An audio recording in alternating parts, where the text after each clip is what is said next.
I'm more curious about the free agency process for you, because you had been through it a couple times, and you know that we're big fans of yours here. And it was Right. frustrating for us to be like, 1 year deal, 1 year deal. It's like, this motherfucker just set the Kansas City Royals single season home run record, and we get a 1 year deal out of that. What does he got to do? Fuck. And then he goes to Milwaukee, delivers there, becomes a cult hero in a city where they love baseball. Mhm. I mean, you came from a city in Kansas City where, when the Royals were good, that was one of the most rabid fan bases, like, pop up out of nowhere that we've ever seen. So you go there, short time, become that again in Milwaukee.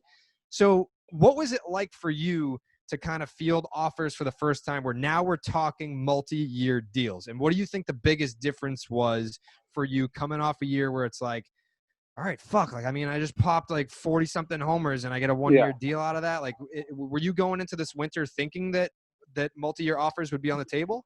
You know what? After those first couple of off seasons where, I did get the 1 year deal, or I didn't get the multi-year deal, I started thinking about like what was really important to me. And, for me, it was just, again, taking care of my family, making sure my family was always taken care of. And uh, for me, that was obviously most important. But I started trying to understand what was going on and why it was happening. And Scott did a phenomenal job, explaining to me the market and the situation that I was in the last 2 years.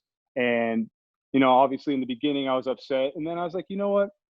Whatever, dude. I'm gonna go out there. Once I sign this contract, I'm gonna go out there. I'm gonna play baseball, and I get paid to play baseball. So you know what?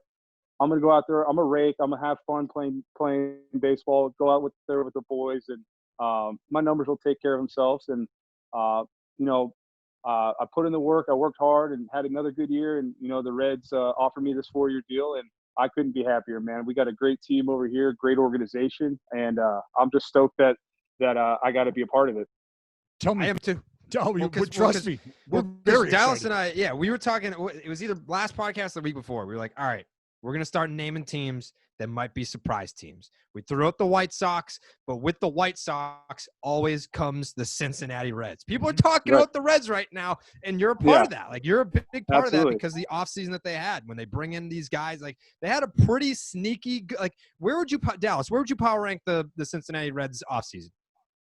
I mean, top three? Absolutely. I was going to say, if not like a sneakily dark horse snuck up and through the back door took the bitch. Yeah. I mean, like, it's not like the Reds were in the market for Garrett Cole. So you take out the Yankees, and then beyond that, it's like the Cincinnati Reds are right there for one of the best offseasons that a team could have. You just woke up every day and a move was being made. It's like another piece. Well, son of a bitch. They're not stopping. Moose, tag them on, sign them up.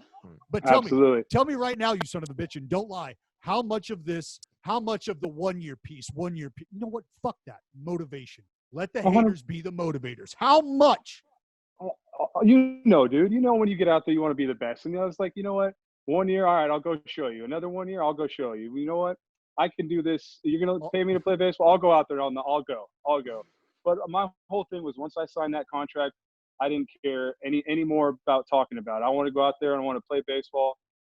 Everyone would ask me during spring training, what's this? I was like, no, listen, I signed a deal. I'm ready to go play ball. Like, let's leave this alone. I'm ready to do this. And put that behind me. And, everything worked out. Everything happens for a reason. And, and like you guys said, I'm here now. I'm in Cincinnati. We've got a great ball club.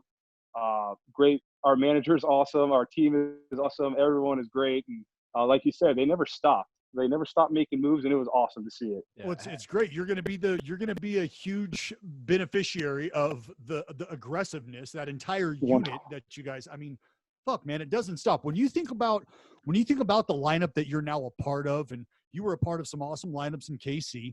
Don't know that there was necessarily just a huge amount of power surrounding you or chocked full throughout that lineup. There was guys who.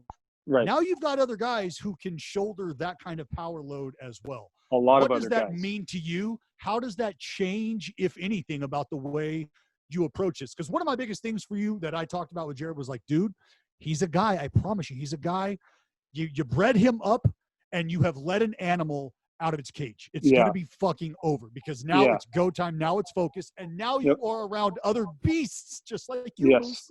Yeah. So For me, like going back to what I said earlier, once the contract's over, it's time to win a World Series. Like, it's time to go. Like, I play this game to win a championship. I don't know why else to play the game. That's always how I played. I go out there to win every single game and win a World Series.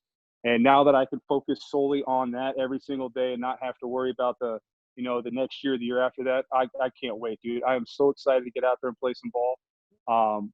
And then going back to our team, man, I mean, you talk about our offense. Our offense is exceptional.